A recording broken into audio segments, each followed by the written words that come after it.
அன்பின் பரலோக தகப்பனே, நல்ல நேரத்துக்காக நன்றி செலுத்துகிற ராஜா. ஆவியானவரே, நான் பாடப்போகிற பாடல், கொடுக்க போகிற செய்தி இந்த மக்களுக்கு ஆசீர்வாதமாக இருக்கட்டும். தொடக்கம் முதல் முடிவு வரை உடைய பிரசன்னம் இருக்கட்டும். மியூசிக் போடுற தம்பியோடும் கூட நீங்கள் இருங்க, பொறுப்படுத்துக்கங்க, வழி நடத்துங்க. இயேசுவின் நாமத்தில் வேண்டுகிறேன் பிதாவே, ஆமேன். ஆண்டவராகிய இயேசு கிறிஸ்து நாமத்தினால ஜெயிட்டுக்கே தொலைக்காட்சி பார்த்து கொண்டு இருக்கிற மக்களுக்கு என்னுடைய பணிவான வணக்கங்கள். இப்பொழுது நான் முதல்ல ஒரு பாட்டு பாடுறேன், அதுக்கப்புறம் செய்தி.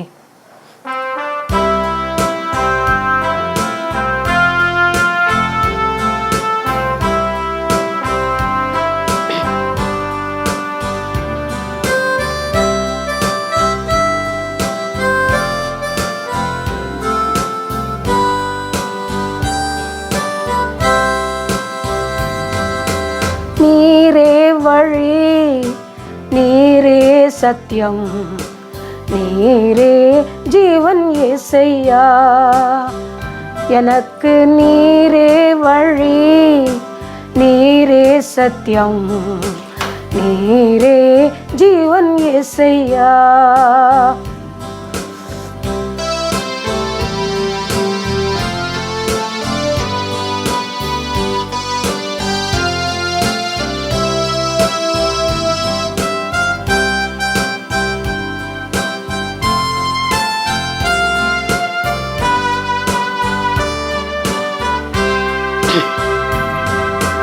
உம்மாலன்றி எனக்கு விடுதலை இல்லை, உம்மாலன்றி எனக்கு நிம்மதி இல்லை, உம்மாலன்றி எனக்கு விடுதலை இல்லை, உம்மாலன்றி எனக்கு நிம்மதி இல்லை.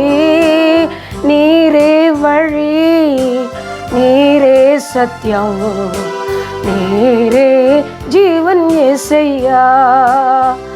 எனக்கு நீரே வழி, நீரே சத்தியம், நீரே ஜீவன் இயேசையா.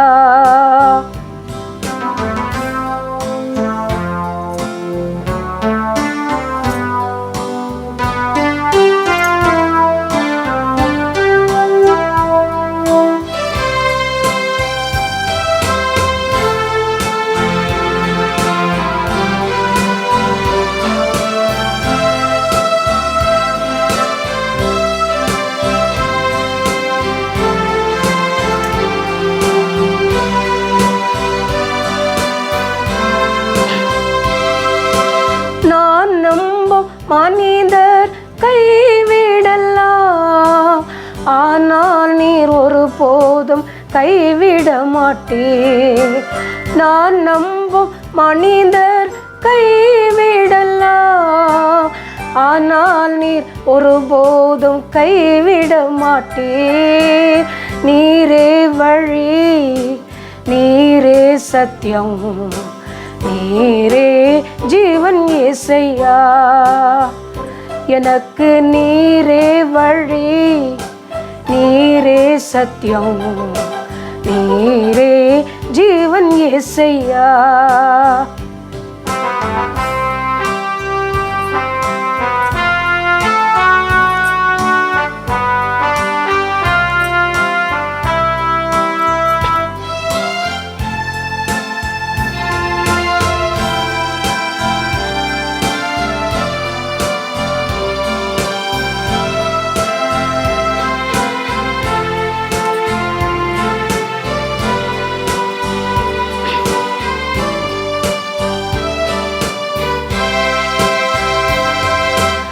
எனக்காகவே நீர் ஜீவிக்கின்றீர், என்னுள்ளத்தில் தங்கி நடத்துகின்றீர்.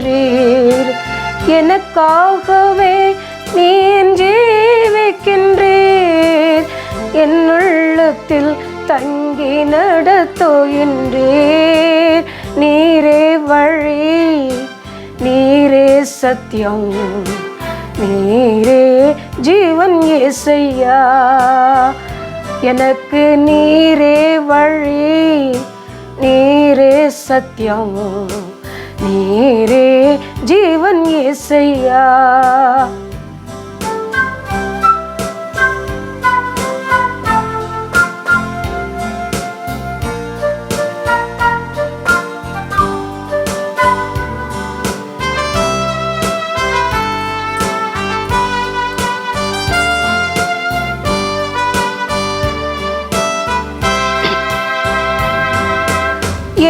எனக்காக சிலுவையிலே நீர் மரித்தீர், எனக்காக திரு ரத்தம் நீர் சிந்தினீர், எனக்காக சிலுவையிலே நீர் மரித்தீர், எனக்காக திரு ரத்தம் நீர் சிந்தினீர். நீரே வழி, நீரே சத்தியம், நீரே ஜீவன் இயேசையா. எனக்கு நீரே வழி, நீரே சத்தியம், நீரே ஜீவன் இயேசையா.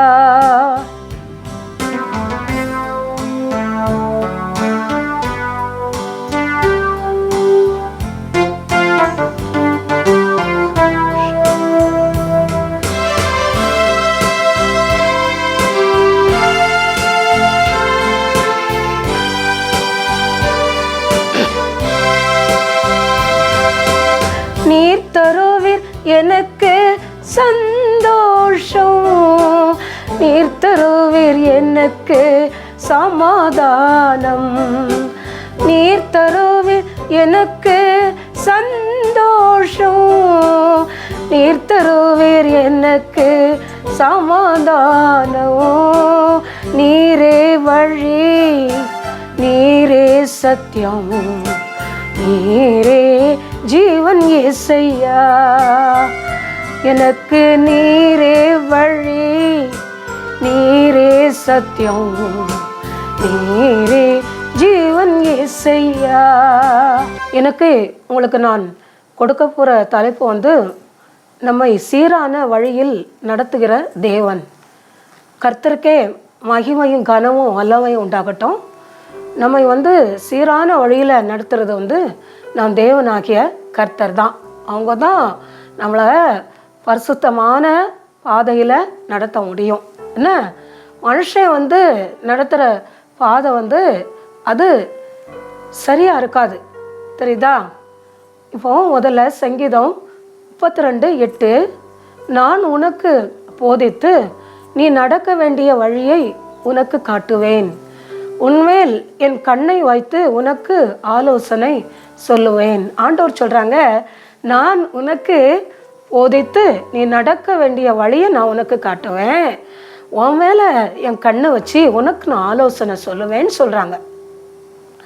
அப்போது கர்த்தர் வந்து நம்மளை நமக்கு போதித்து நம்ம அவரை நடத்த வேண்டிய வழியில் நடத்துவாங்க, புரியுதா? கர்த்தர் நடத்துகிற வழி வந்து சரியான வழியாக தான் இருக்கும். உன்மேல் என் கண்ணை வைத்து உனக்கு நான் ஆலோசனை சொல்லுவேன் அப்படின்னு ஆண்டவர் சொல்கிறாங்க. ஆண்டவர் தான் அவங்க கண்ணை நம்ம மேலே வச்சு நமக்கு ஆலோசனை கொடுக்குற தேவனாக இருக்காங்க. மனுஷங்க கொடுக்குற ஆலோசனை வந்து விருதா, அது சரி இருக்காது.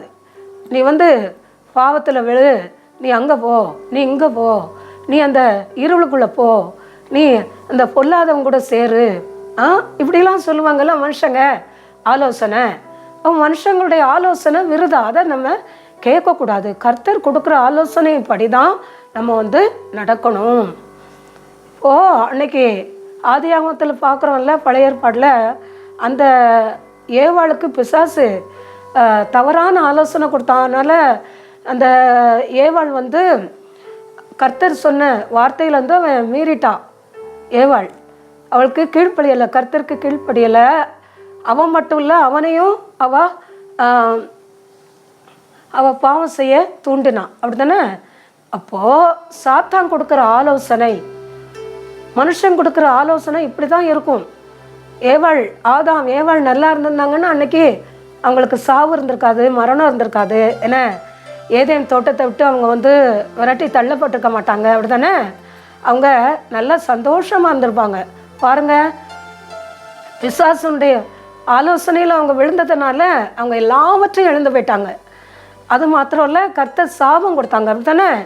நீ ஆண்களுக்கு சாபம் கொடுத்தாங்க, நீ உன் நெத்தி வருவ நிலத்தில் சிந்தி நீ சாப்பிடுவ. அவளுக்கு என்ன கொடுத்தாங்க சாபம்?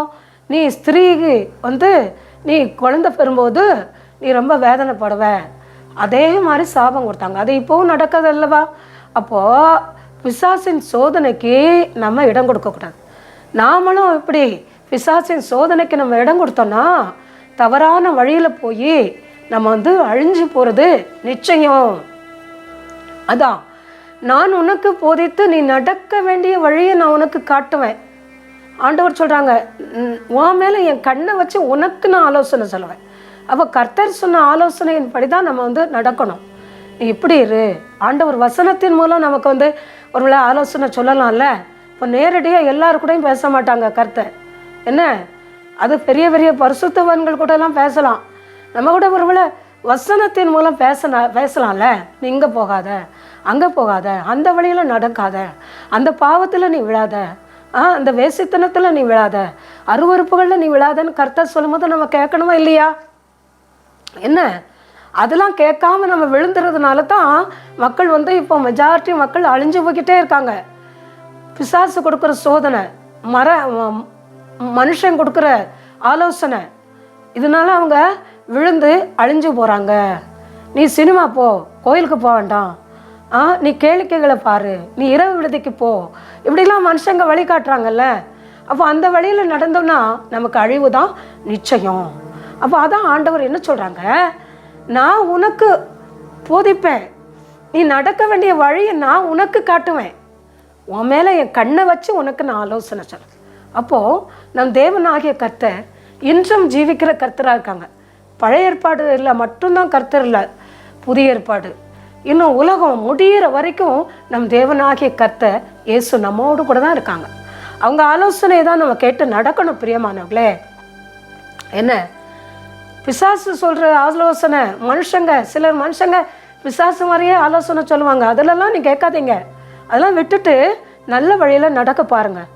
அப்போ தான் நம்ம முன்னேறி நித்திய ஜீவன் நமக்கு கிடைக்கும். அடுத்தது சங்கீதம் 91:11 உன் வழிகளில் எல்லாம் உன்னை காக்கும்படி உனக்காக தம்முடைய தூதர்களுக்கு அவர் கட்டளையிடுவார். ஆண்டவர் உன் வழிகளில் எல்லாம் உன்னை காக்கும்படி உனக்காக தங்களுடைய தூதர்களுக்கு கட்டளையிடுவார். எப்போ சும்மா சாதாரணமாக இருந்தால் கர்த்தர் கட்டளையிட மாட்டாங்க. ஏன்னா ஆண்டவரோட நம்ம நெருங்கி, ஆண்டவரோட ஜீவிச்சு, ஆண்டவரோட நம்ம அவரோட நம்ம நெருங்கி, அவரை சார்ந்து அவரோட நம்ம இருக்கும்போது மட்டும்தான் கர்த்தர் நமக்கு உதவி செய்ய முடியும். சும்மா சாதாரணமாக ஏதோ பேய் பிசாசு கூட போய்கிட்டு கல் மண் இரும்பு மரம் இதெல்லாம் வணங்கிக்கிட்டு காது கேட்காத நடக்க மாட்டாத பேச மாட்டாத அந்த கல் அந்த சிலைகளெல்லாம் வணங்கிக்கிட்டு இருந்தீங்கன்னா கர்த்தர் நம்ம போகிற வழியில் அவர் நமக்கு கட்டளையிட, தூதர்களுக்கு கட்டளையிட முடியாது. எத்தனை மக்கள் இப்போ பாருங்களேன், சிலர் பேய் பிசாசை கும்பிடுறதுக்காக போகிறாங்க. பெரிய இடங்களுக்கு போகிறாங்க. அந்த அந்த உத்தரப்பிரதேசத்தில் ஏதோ ஒன்று நடக்குன்ட்டு அங்கே போகிறாங்க. அங்கே போய் எத்தனை பேர் செத்துருக்காங்க. அதெல்லாம் நல்ல காரியமா? அதுங்க போகிறது நல்லதா? ஆண்டவருக்கே அது அடுக்காத காரியம். எத்தனை பேர் செத்துருக்காங்க. என்ன கும்பமேளான்னு சொல்கிறாங்க, என்னவோ சொல்கிறாங்க. அங்கே போய் யாரும் நிறைய பேர் செத்துருக்காங்க. ஆண்டவரை தேடி போனீங்கன்னா ஆண்டவர் நம்மளை விடுவாங்களா? கர்த்தரை நம்ம தேடி நம்ம அங்கே இங்கே போக வேண்டாம். உங்கள் உள்ளறையை அடைச்சிக்கிட்டு ஆண்டவரே நீங்கள் என் கூட பேசுங்கன்னு சொன்னால் போதும், கர்த்தர் நம்ம கூட பேசுவாங்க. என்ன நீ அந்த கோயில் இந்த கோயிலுன்னா போகணும் அவசியமே கிடையாது. ஆலயத்துக்கு போகணும், அது கண்டிப்பாக, அதை விடக்கூடாது. ஆனாலும் கூட நம்ம அரை கதவை அடைச்சிக்கிட்டு நம்ம தேவனோட பேசுனா நம்ம கூட பேசுவாங்க, நல்ல வழியில் நடத்துவாங்க. அப்போது நம்ம போகும்போது ஒரு பிரயாணப்பட்டு போகும்போது ஆண்டவரே நாங்கள் இந்த பிரயாணத்துக்கு போகிறோம், நாங்கள் இந்த இடத்துக்கு போகிறோம், நீங்கள் தான் எங்களை பாதுகாக்கணும் அப்படின்னு ஒரு ஜெபம் பண்ணுங்களேன். இங்கேருந்து அமெரிக்காவுக்கு போகிறீங்க, அப்போது அந்த விமானத்தில் எத்தனை மணி நேரம் இருக்க வேண்டியிருக்கு? இங்கேருந்து 3 மணி நேரம் குவைத்து அல்லது துபாய்க்கு போகிறீங்கள்ல குவைத்துக்கு, அதுக்கடுத்து 12 மணி நேரத்துக்கு மேலே நீங்கள் ஃப்ளைட்டில் இருக்க வேண்டியிருக்கு. அப்போல்லாம் நம்ம ஆண்ட தேடல்னா கர்த்தர் எப்படி நம்மளை பாதுகாக்க முடியும் சொல்லுங்கள்? அதான் ஆண்டவர் சொல்கிறாங்க,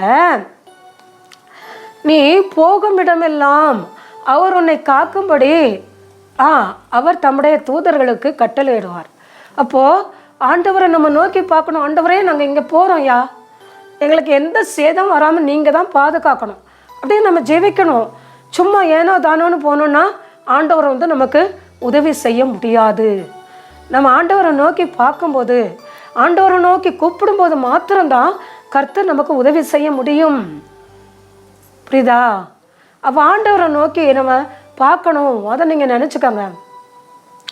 அடுத்தது, துன்மார்க்கனுடைய ஆலோசனையில் நடவாமலும் பாவிகளுடைய வழியில் நில்லாமலும் பரியாசக்காரன் உட்காரும் இடத்தில் உட்காராமலும். சங்கீதம் 1 சங்கீதம். துன்மார்க்கருடைய ஆலோசனையில் நீங்கள் நடக்காதீங்க, பாவிகளுடைய வழியில் நீங்கள் நிற்காதீங்க, பரியாசக்காரன் உட்கார இடத்துல உட்காராதீங்க அப்படின்னு சொல்லப்பட்டிருக்கு. அப்போது துன்மார்க்கனுடைய ஆலோசனை, துன்மார்க்கன் என்ன ஆலோசனை சொல்லுவான்? அவன் வந்து பொல்லாத வழியில் போகிறான், அவன் வேசித்தனம் வச்சாரோ அருவறுப்பில் நடக்கான், கொலகாரன் கொள்ளக்காரனாக இருக்கான், என்ன இரத்த பிரியனாக இருக்கான், அவன் யாரை விழுங்கலான்னு சொல்லி தான் நினைக்கான். அப்போது அவன் ஆலோசனையில் நீ நடந்தன்னு நீயும் அப்படி தான் இருப்ப அப்படின்னு ஆண்டவர் சொல்கிறாங்க. பாவிகளுடைய வழியில் நின்னீங்கன்னா, அப்போ பாவிங்க பெரிய பாவம் செய்கிறவங்க, பொல்லாத பாவங்கள், இல்லாத பாவங்கள், பாவத்தை கூட்டிக்கிட்டு இருக்கவங்க, அவங்க வழியில் நீங்கள் நடந்தீங்கன்னா நீங்களும் அப்படி தான் இருப்பீங்க. பரியாசக்காரன் உட்கார இடத்துல உட்காருன்னா, பரியாசக்காரன் என்ன செய்வான்? ஒரு இடத்துல உட்காந்துட்டு வந்த கதை, போன கதை, பாட்டி கதை, தாத்தா கதை, அப்புறம் ஊழியக்காரங்களை பற்றி அவதூறாக பேசுறது, பிறகு அடுத்தவன் கதை தான் அவங்களுக்கு நல்லாயிருக்கும். அதாவது ஏதோ ஒன்று சொல்லுவாங்களே, வாய்க்கு மெல்றதுக்கு அவள் கிடைச்சா போதும்னு. அப்போ அந்த இடத்துல நீங்கள் போய் உட்கார்ந்தீங்கன்னா நீங்களும் அப்படி தான் பேசுவீங்க, நீங்களும் 1000 கதை பேச வேண்டியிருக்கும். அதான் தாவீது சொல்கிறான், பரியாசக்காரன் உட்கார இடத்துல உட்காராத, துன்மார்க்கனுடைய ஆலோசனையே நீ கேட்காத, பாவிகளுடைய வழியில் நீ நிற்காத. இரவு பகலும் அவருடைய வேதத்தில் தியானமாக இருக்கிற மனுஷன்தான் பாக்கியவான்னு சொல்கிறோம். அப்போ ஆண்டவருடைய வேதத்தை நம்ம வாசிக்கணும், அவருடைய வேதத்தை நம்ம நேசிக்கணும். அதைத்தான் கர்த்தர் சொல்கிறாங்க, தெரியுதா? அப்போ ஆண்டவருடைய வேதத்தை நம்ம படிக்கிறோமா? என்னத்தை சும்மா மேலோட்டமாக நீங்கள் படிச்சுட்டு வந்துடுறீங்களோ? அப்படிலாம் படிக்கக்கூடாது. ஆண்டவருடைய வசனத்தை என்ன செய்யணும்? நல்லா படிக்கணும், தியானிக்கணும். அப்போ தான் ஆண்டவர் நம்ம கூட பேச முடியும். நீங்கள் ஆண்டவருடைய வசனத்தை தியானிச்சிங்க, படிச்சிங்கன்னா அப்போது இந்த காரியங்கள் நம்ம செய்ய மாட்டோம். துன்மார்க்குடைய ஆலோசனை நடக்க மாட்டோம், பாவி வழியில் நிற்க மாட்டோம், பரியாசக்காரை இடத்துல உட்கார மாட்டோம். இப்போ ராத்திரி ஒரு 7 மணி 8 மணி ஆயிட்டுன்னா நிறைய இடங்களில் நான் பார்த்துருக்கேன், பெண்கள் சேர்ந்து சும்மா அரட்டை அடிக்கிறது, வந்த கதை போன கதை, நீ என்ன செஞ்ச, நீ உங்கள் வீட்டில் நீ என்ன குழம்பு வச்ச, நீ அந்த குழம்பு வச்சியா, இதுதான் அவங்க பேச்சு நடக்கும். எதுக்கு நம்ம வீணா நீங்கள் ஏன் பேசுகிறீங்க? அந்த நேரத்தில் போய் ஆண்டவர்கிட்ட போய் மண்டிட்டு முழங்கால் படிட்டு ஜெபிச்சு பைபிள் வாசிங்க. அப்போ நமக்கு நித்திய ஜீவன் கிடைக்கும் அல்லவா? இப்போ இது வந்த கதை, சோக கதை, இதெல்லாம் பேசி நமக்கு என்ன பிரயோஜனம்? ஒரு பிரயோஜனம் கிடையாது. அதை மட்டும் மனசில் வச்சுக்கோங்க. ஏதோ பேசணும், 1 நிமிஷம் 2 நிமிஷம் பேசிட்டு வரணும். அக்கம் பக்கத்தில் உள்ளவங்களெல்லாம் நீங்கள் நேசிங்க. அதுக்காக அவங்க கூட உட்காந்து அந்த பரியாசமாக ஒருத்தரையும் பேசாதீங்க, அது நல்லதில்லை, தெரியுதா? அதான் தாவீது சொல்லியிருக்கான். இதில் அப்போஸ்தலர்களில் 14:22 நாம் அநேக உபத்திரங்களின்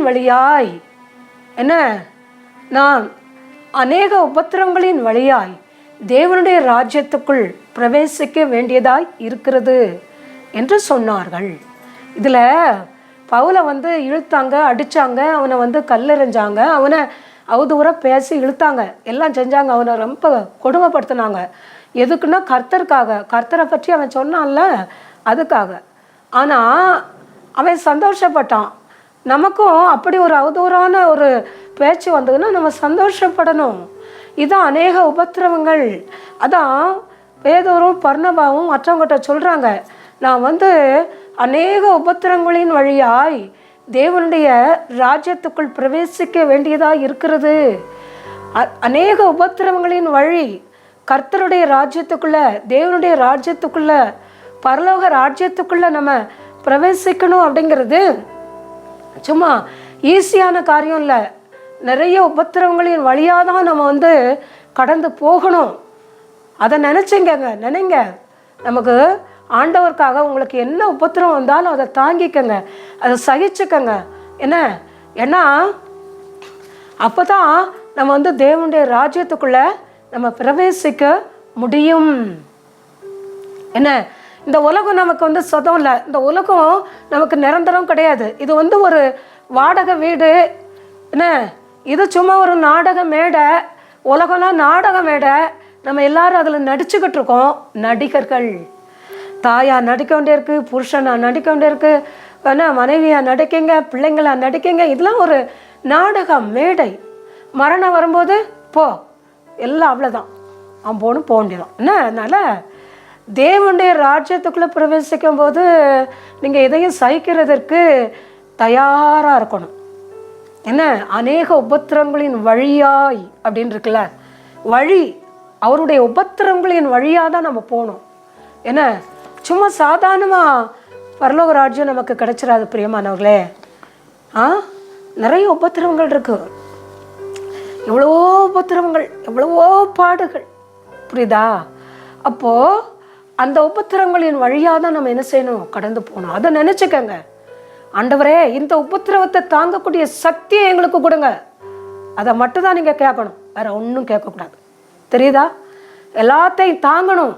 தடி அடி அன்னைக்கு ஆண்டவர் நமக்காக இயேசு தாங்கினாங்கல்ல, சிலுவையை தாங்கினாங்க, சிலுவை மரணத்தை தாங்கினாங்க, ரத்தம் சிந்தினாங்க, அந்த ரத்தம் சிந்துதலை தாங்கினாங்க. கண்ணீர், சிலுவையில் தொங்கும் போது என்ன ஈஸியாக இருக்கும், வலிக்காமையாக இருக்கும், அவங்களுக்கு வேதனையாக தானே இருக்கும். கண்ணீர் தானாகவே வடியும், புரியுதா? அவங்க தாய் எப்படி கண்ணீர் வடிச்சிருப்பாங்க. அப்போது இவ்வளோ ஒரு உபத்திரவம் எதுக்காக? நமக்காக. சரி, நம்ம பிள்ளைங்க பரலோக ராஜ்யத்துக்குள்ளே வரணும், அதுக்காக கர்த்தர் இயேசு நமக்காக தாங்கலையா? அப்போ நமக்காக, நம்ம இயேசுக்காக நம்ம தாங்க வேண்டாமா உபத்திரவங்களை? தாங்கக்கூடிய சக்தியை தாங்கன்னு கேளுங்க, புரியுதா? அடுத்தது நீதிமொழிகள் 16:25. மனுஷனுடைய வழிகள் செம்மையாய் தோன்றுகிறது. மனுஷனுடைய வழிகள், மனுஷனுக்கு செம்மையாய் தோன்றும் வழி உண்டு, அதன் முடிவோ மரண வழிகள். புரிஞ்சுதா? மனுஷனுக்கு செம்மையாய் தோன்ற ஒரு வழி உண்டு, அதன் முடிவோ மரண வழி. மரண வழி. மனுஷனுக்கு செம்மையா தோன்றும். இந்த உலகத்தில் இருக்கீங்கல்ல, எல்லாரை விட நம்ம பணக்காரங்களை வரணும், பெரிய வேலைக்கு போகணும், பெரிய பதவியில் இருக்கணும், நிறைய பணம் சம்பாதிக்கணும், நிறைய வீடு வாங்கணும், கார் வாங்கணும், பங்களா வாங்கணும், நல்லா கல்யாணம் பண்ணணும், பிள்ளைங்க பிறக்கணும். இதுதானே மனுஷனுடைய வழி. மற்றபடி ஆண்டவரை மறந்துடுவாங்க. எனக்கு நிறைய அசையா சொத்துக்கள்லாம் வாங்கணும், எல்லாரை விட நான் தான் பெரிய டாப்பில் இருக்கணும்னு நினைக்காங்கல்ல மனுஷங்க. அதுதான் மனுஷனுடைய வழி. அவங்களுக்கு அதுதான் செம்மையாக தோன்றுது. ஆனால் கர்த்தரை மறந்துடுறாங்க. ஆண்டவர் என்ன சொல்கிறாங்க? நீ என் வேதத்தை மறந்தனா நான் உன்னையை மறப்பேன். அப்போது நம்ம கர்த்தரை மறக்கும்போது கர்த்தர் நம்மளை அழிச்சு போடுகிற தேவனாக இருக்காங்க. அதான் ஏசாயாவில் 10:17, நீ உன் கண்மலையை நினையாமலும். கண்மலை, நமக்கு தேவனாகிய கண்மலையை நம்ம மறந்துடுறோம். சும்மா நம்ம உலகத்திலே நம்ம விழுந்துட்டோம், உலகத்திலே நம்ம மூழ்கி கிடக்கோம். அப்போ அப்படி இருக்கும்போது நமக்கு தேவனை தேட எங்கே நேரம், வேதத்தை வாசிக்க எங்கே நேரம்? இப்போ டாக்டர்ஸ் எடுத்துக்கோங்க, எல்லா டாக்டர்ஸாலையும் தேவனை தேட முடியுதா? ஒரு சிலர் தேடுவாங்க. நிறைய பேருக்கு அவங்களுக்கு ட்ரீட்மெண்ட் கொடுக்கறதுக்கே அவங்களுக்கு நேரம் பத்தாது.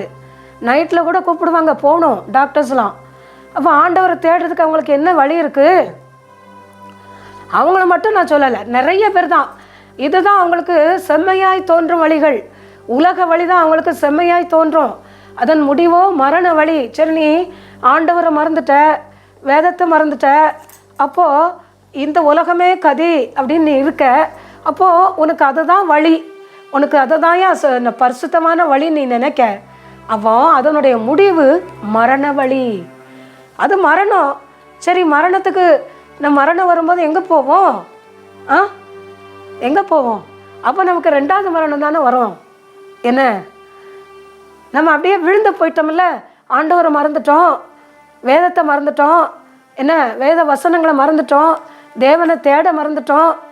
ஆண்டவர் என்ன சொல்கிறாங்க? நீ என்னைய தேடுனா நான் உன் கூட இருப்பேன், நீ என்னைய விட்டுட்டேன்னா நானும் உன்னைய விட்டுருவேன்னு சொல்கிறாங்க. அப்போ ஆண்டவரை தேடலாம் நம்ம விட்டுட்டோம். நமக்கு செம்மையான வழி வேற இருக்குது.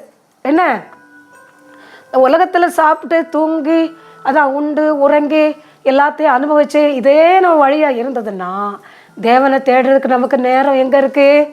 யோசிச்சு பாருங்க. ஏன்னா நீங்கள் ஆண்டவரை முதல்ல தேடுங்க, அதுக்கப்புறம் அவங்களுக்கு எல்லாத்தையும் உங்களுக்கு தருவாங்க. இந்த உலகம்லாம் என்ன உலகம்? இது சும்மா மாய. நல்லா சாப்பிட்றீங்க, அது கொஞ்ச நாள் தான், திடீர்னு வியாதி வந்துடுது. பணக்காரனுக்கு கூழை கூட குடிக்க முடியலை. அப்போ அவன் என்ன செய்வான்? அவனுக்கு வியாதி வந்துடுது, அவன் சாவு தான் அவனுக்கு, வேற ஒன்றும் கிடையாது. என்ன, அதனால் ஆண்டவரை தேடுங்க.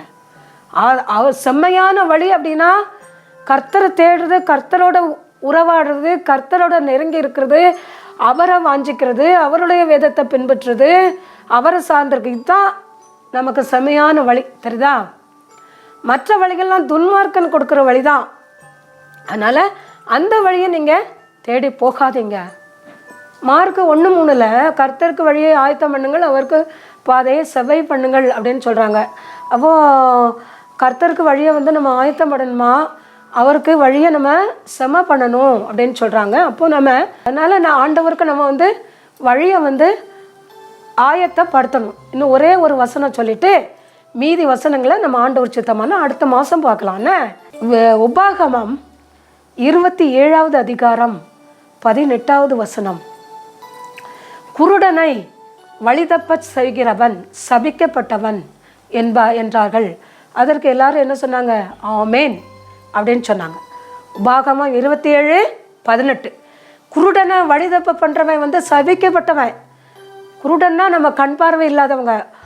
என்ன, என்னையும் சேர்த்துக்காங்க. இப்போ அவங்க வழி தெரியாமல் போகும்போது, பாதை அறியாமல் அவங்க போகும்போது நீங்கள் பார்த்தீங்கன்னா அவங்கள கையை பிடிச்சி அவங்கள கொண்டு நல்ல ஒரு பாதையில் நீங்கள் நடத்தணும், நல்ல சரியான பாதையில் நடத்தணும். அதுதான் ஆண்டவருக்கு பிரியம். மற்றபடி அப்படி நீங்கள் பார்வை இல்லாதவங்களை நீங்கள் வழிதப்ப பண்ணினீங்கன்னா அப்போ உங்களுக்கு பெரிய சாபங்கள் அழிவு வரும். அதை மட்டும் நீங்கள் மறந்துடாதீங்க. சரி, தேவன் தாமே இந்த வசனத்தை ஆசீர்வதிப்பாராக. ஜெபம். இரக்கம் நிறைந்த அன்பின் பரலோக தகப்பனே, நல்ல நேரத்துக்காக நன்றி சொல்கிறேன் ஐயா.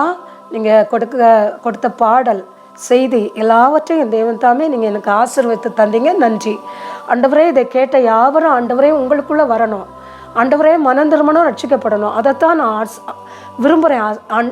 ஆவியானவரே எஸ்ஸப்பா, உங்கள் நாம மகிமைப்படணும். உங்களுக்கு ஆண்டவரே எத்தனையோ பேர் உங்களுக்கு உள்ளே வரணும், இயேசுவை பின்பற்றணும். அதைத்தான் நான் உண்மையாக நினைக்கிறேன் ராஜா. இந்த தொலைக்காட்சியை பார்த்து கொண்டிருக்கிற ஒவ்வொரு மக்களுக்கும் நல்ல சுகபல ஜீவனங்களை கொடுங்க.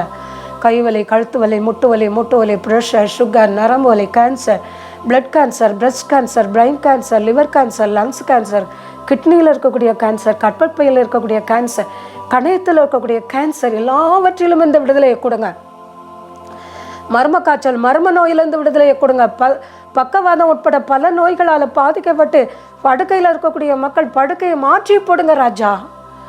ஆண்டவரே, படித்து வேலை இல்லாத மக்களுக்கு வேலையை கொடுங்க. திருமணம் நடக்காதவங்களுக்கு திருமண காரியங்களை நடத்தி கொடுங்க. குழந்தை இல்லாதவங்களுக்கு குழந்தையை கொடுங்க. பிரசவத்துக்காக காத்திருக்கக்கூடிய மக்களுக்கு நார்மலான பிரசவத்தை கட்டளையிடுங்க. கடன் பாரத்தால் தவிக்கக்கூடிய மக்களுக்கு ஏற்ற வேளையில் கடன் பாரத்திலிருந்து விடுதலையை கொடுங்க. உலக நாடுகளுக்கிடையே சமாதானத்தை கொடுங்க. India, Ilangai, India, Pakistan, India, China, India அண்டை நாடுகளுக்கிடையே சமாதானத்தை கொடுங்க. அமெரிக்காவில் வெள்ளக்காரனுக்கும் கருப்பின மக்களுக்கு இடையில சமாதானத்தை கொடுங்க. அமெரிக்காவுக்கும் ரஷ்யாவுக்கு இடையில சமாதானத்தை கொடுங்க. இஸ்ரேலுக்கும் காசாவுக்கு இடையில சமாதானத்தை கொடுங்க. இஸ்ரேலுக்கும் பாலஸ்தீனாவுக்கு இடையில சமாதானத்தை கொடுங்க. உலக குடும்பங்களுக்கிடையே, உலக நாடுகளுக்கிடையே சமாதானத்தை கொடுங்க. ஆவியானவரே, எல்லா மக்களும் ரட்சிக்கப்பட மனம் திரும்ப கிருபை செய்யுங்க.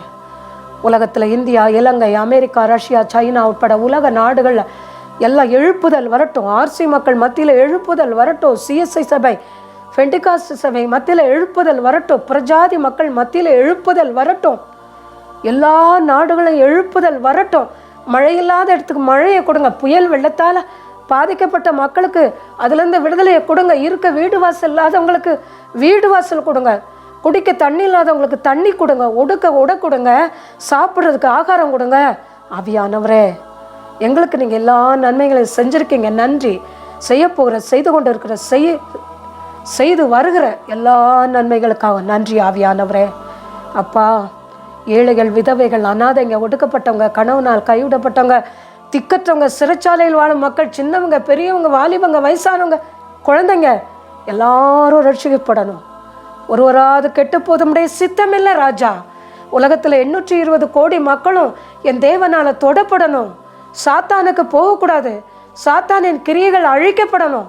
தேர்கள், விக்கிரங்கள் அழிக்கப்படணும். ஆவியானவரே, எல்லாரையும் பொறுப்படுத்துக்கங்க, வழி நடத்துங்க. மீதியான நேரம் முழுவதையும் பொறுப்படுத்துக்கங்க. இரவிலே நல்ல நித்திரையை கொடுங்க. இந்த நாளை ஆசீர்வதித்து தாங்க. ஆண்டவரே, அனாவசியமான வார்த்தைகளுக்கு நாங்கள் இடம் கொடுக்கக்கூடாது ராஜா. எங்கள் வாய்க்கு காவல் வைங்க. எங்கள் நாவுக்கு காவல் வைங்க. எங்கள் உதடுகளின் வாசலை காத்துக்கொள்ளுங்க. மீதியான நேரம் முழுவதையும் பொறுப்படுத்துக்கங்க. எந்த ஒரு ஆபத்துகளுக்கும் மோச நாசங்களுக்கும் எல்லாரையும் விலக்கி பாதுகாத்துக்கொள்ளுங்க. வழி நடத்துங்க. இயேசுவின் நாமத்தில் வேண்டுகிறேன் பிதாவே, ஆமேன். ஆண்டவருக்கே மகிமையும் கனமும் வல்லமையும் உண்டாகட்டும். தேவன் தாமே இந்த வசனத்தை ஆசீர்வதிப்பாராங்க. உங்களுக்கு ஃபோன் நம்பர் தெரியணும்னா 9487549354